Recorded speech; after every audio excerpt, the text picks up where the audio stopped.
Halo boloku, Assalamualaikum, apa kabar sahabatku? Berhubung banyak sekali yang nanya apa sih artinya boloku? Boloku artinya adalah sahabatku, berasal dari bahasa Jawa. Kenapa aku memilih sapaan boloku? Karena aku ingin bahasa Jawa lebih dikenal aja. Jadi, sapaan boloku nggak usah dipermasalahkan lagi ya.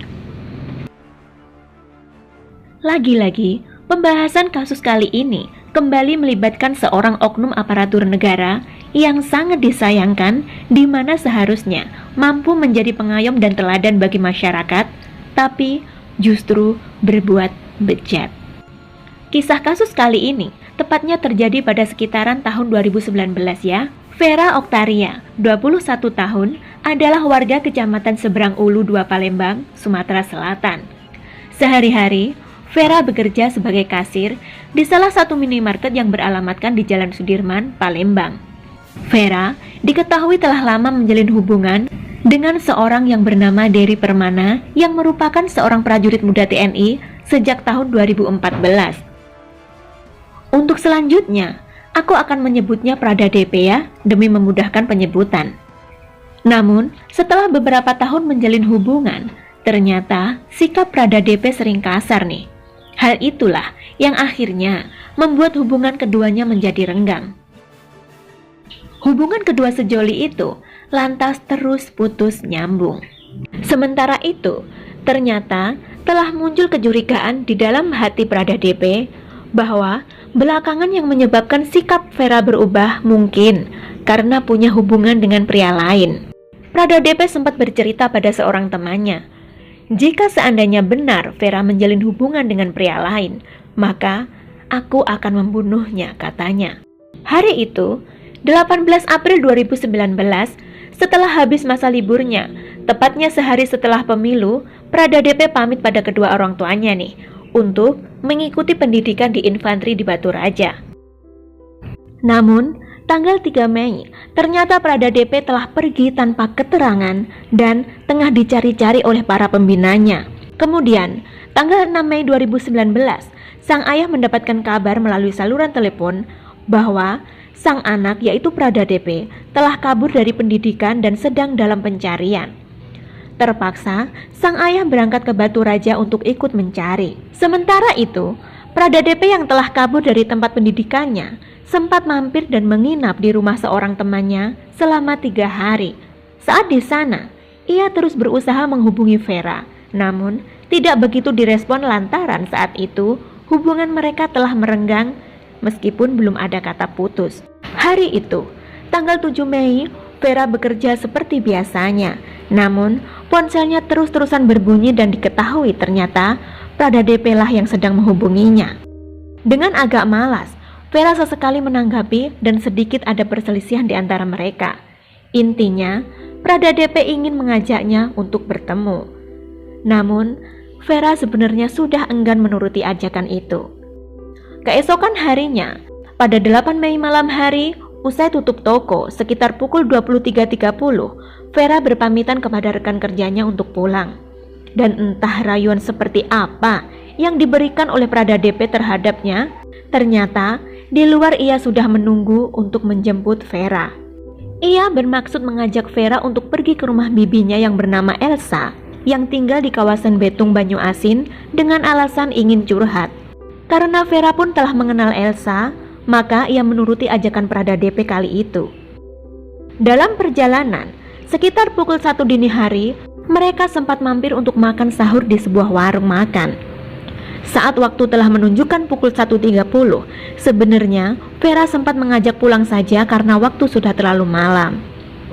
Tapi ditolak oleh Prada DP dan justru langsung mengajak kekasihnya itu menuju ke penginapan sahabat mulia yang beralamatkan di Jalan PT Hindoli RT 5 RW 3, Kelurahan Sungai Lilin, Kecamatan Sungai Lilin, Kabupaten Musi, Banyu Asin. Mereka berdua check-in sekitar pukul 2 dini hari dan menurut Prada DP, mereka sempat melakukan hubungan suami istri sebanyak 2 kali. Nah, setelah itu, Prada DP meraih ponsel Vera bermaksud untuk mengecek ponsel itu. Tapi ternyata passwordnya telah diganti. Padahal sebelumnya, Selama mereka berpacaran, sempat sepakat untuk membuat password yang sama dengan hari jadian mereka, yaitu 091914. Melihat hal itu, emosi Prada DP langsung memuncak nih. Dia bertanya kepada Vera, kenapa password yang biasanya nggak bisa? Tapi jawaban Vera justru membuat amarah Prada DP semakin menjadi.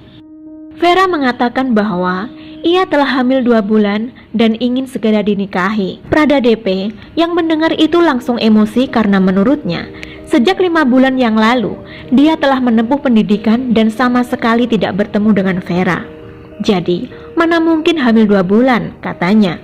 Sontak saja, langsung dijambaknya rambut Vera, lalu dibenturkan ke dinding kamar.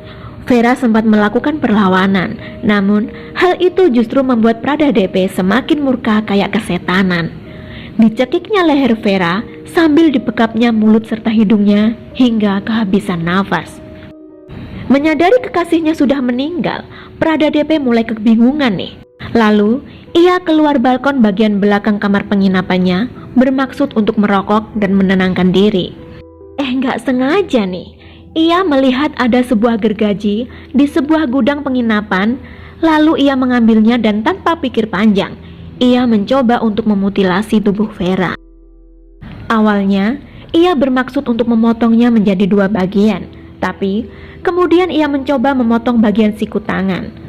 Namun, belum sampai benar-benar terputus, gergaji itu patah. Pikirannya semakin kalut dan bingung, lalu dengan menggunakan motor milik Vera, ia pergi ke rumah pamannya yang tak jauh dari penginapan itu. Di sana, ia mengaku bahwa telah membunuh kekasihnya, Vera. Sang paman tentu saja terkejut mendengar itu. Ia meminta sang paman untuk memutilasi jasad Vera, namun ditolak oleh sang paman. Prada DP lalu memberikan sejumlah uang kepada sang paman untuk membelikannya kantong plastik tersebut. Kemudian, ia menuju ke pasar untuk membeli gergaji seharga 50.000 dan sebuah tas. Lalu, terpaksa kembali ke penginapan seorang diri karena si paman menolak untuk diajaknya. Setiba di kamar, Prada DP melanjutkan aksinya nih, berusaha melanjutkan memotong tangan dan berhasil. Namun, saat akan kembali melanjutkan aksi itu, gergaji itu kembali patah.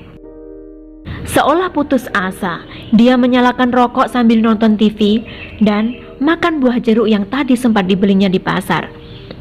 Padahal, saat itu di dekatnya terdapat jasad Vera yang telah meninggal dengan tangan terpotong dan potongan tangan itu ternyata sengaja diletakkan di atas kloset. Volume TV pun sengaja dibesarkan untuk mengelabui petugas penginapan. Dalam kebingungannya, ia menelepon seorang temannya dan mengaku telah membunuh Vera. Tentu saja, temannya sangat terkejut mendengarnya. Saat Prada DP bertanya apa yang harus dia lakukan untuk menghilangkan jejak, si teman menyarankan, bakar saja. Seolah mendapatkan ide bagus, Prada DP bergegas membeli 9 liter Pertalite dan obat nyamuk bakar rakitan. Lalu, diletakkannya jasad Vera di atas kasur, disiramnya dengan Pertalite. Lalu, dengan obat nyamuk bakar, ia mencoba untuk membakarnya. Belum sampai benar-benar terbakar, tiba-tiba saja ada rasa iba dalam hatinya melihat jasad kekasihnya itu. Diguyurnya jasad itu dengan air hingga api padam. Merasa mendapat jalan buntu dan takut keburu ketahuan, bergegas ia pergi dari penginapan sambil membawa sepeda motor milik Vera. Akhirnya, pada hari Jumat 10 Mei 2019, warga Kelurahan Sungai Lilin, Kecamatan Sungai Lilin, Kabupaten Banyuasin mendadak gempar saat beredar kabar ditemukannya jasad korban mutilasi di sebuah kamar penginapan Sahabat Mulia. Vera ditemukan oleh petugas kebersihan penginapan yang mencium adanya bau busuk dari dalam sebuah kamar. Lalu, setelah dikonfirmasi ke pihak pengurus penginapan, diketahui itu adalah kamar yang disewa Prada DP dengan seorang wanita pada tanggal 8 Mei malam. Mereka langsung menghubungi polisi dan baru berani mendobrak pintu kamar saat polisi telah datang. Begitu kamar berhasil dibuka, pemandangan yang mengerikan terpampang di depan mata. di mana ditemukan sesosok tubuh seorang wanita dalam keadaan tertutup selimut, tidak berbusana, dan tangan kirinya telah terpotong. Setelah dilakukan tes DNA dan autopsi, pihak kepolisian akhirnya mengetahui bahwa mayat tersebut adalah Vera Oktaria, 21 tahun, warga Kecamatan Seberang Ulu 2 Palembang, Sumatera Selatan, yang dikabarkan hilang sejak 3 hari sebelumnya. Foto Prada DP disebar di berbagai wilayah jajaran Kodam 2, mulai dari Sumsel, Bengkulu, Jambi, Lampung, hingga Bangka Belitung. Penyebaran itu dilakukan untuk mempersempit ruang gerak Prada DP. Setelah buron selama 1 bulan, Prada DP akhirnya ditangkap oleh Detasemen Polisi Militer Sriwijaya di sebuah padepokan di Kabupaten Serang, Banten pada Kamis 13 Juni 2019. Selama di padepokan, Prada DP mengganti namanya menjadi Oji bin Samsuri. Pasti kita semua bertanya-tanya kenapa bisa ia ada di sana. Di sebuah padepokan yang cukup terpelosok, mungkin Prada DP berharap ia takkan pernah ditemukan. Tapi kuasa Tuhan takkan pernah bisa diragukan. Ternyata begitu ia berhasil kabur dari penginapan waktu itu, ia menjual motor Vera seharga 3 juta rupiah, dan uang itu sebagian ia gunakan untuk beli ponsel bekas dan sisanya untuk ongkos melarikan diri.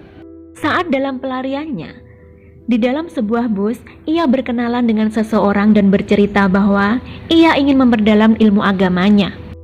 Seseorang yang baru dikenalnya tersebut memberikannya sebuah alamat padepokan di daerah Serang, Banten. Kedatangannya disambut baik oleh pengelola padepokan karena memang tak tahu jika yang datang adalah seorang buronan polisi. Dalam persidangannya, Prada DP sempat menangis saat menuturkan kronologi kejadian. Bahkan ternyata beberapa kali ia pun memberikan kesaksian palsu. Menurut penuturannya, awalnya alasannya membunuh Vera adalah karena Vera mengaku telah hamil 2 bulan dan ingin dinikahi. Padahal ia saat itu telah 5 bulan mengikuti pendidikan infanteri dan 5 bulan lamanya mereka tidak bertemu. Tapi kesaksian dan keterangan Prada DP terbantahkan saat bukti visum dibacakan, bahwa tidak ada bukti yang menunjukkan kehamilan pada diri korban. Tidak adanya bukti hasil persetubuhan pada jasad Vera. Jadi, semua alasan yang disebutkan oleh Prada DP adalah bagian dari upayanya untuk berkelit saja. Akhirnya, terkuak motif sebenarnya nih adalah karena Prada DP nggak mau diputuskan oleh Vera. Sayangnya, dia salah langkah dan tidak bisa menahan emosinya, hingga berakibat fatal. Usai serangkaian sidang, hakim akhirnya memutuskan bahwa Prada DP terbukti melanggar pasal 340 KUHP tentang pembunuhan berencana, dan hakim memvonisnya dengan hukuman penjara seumur hidup. Begitulah boloku semua, sahabat-sahabatku, akhir dari kisah ini, kasus yang sangat mencengangkan dan penuh drama, di mana sang terdakwa berpura-pura dan memfitnah sang korban. Terima kasih ya bolo-bolo semua, sahabat-sahabat semua yang setia nonton video ini hingga akhir. Semoga kita semua bisa mengambil pembelajaran dari setiap kisah kasus yang terjadi dimanapun berada. Jaga diri kalian ya. Semoga kita semua selalu dalam lindungan Tuhan Yang Maha Esa. Wassalamualaikum warahmatullahi wabarakatuh. See you.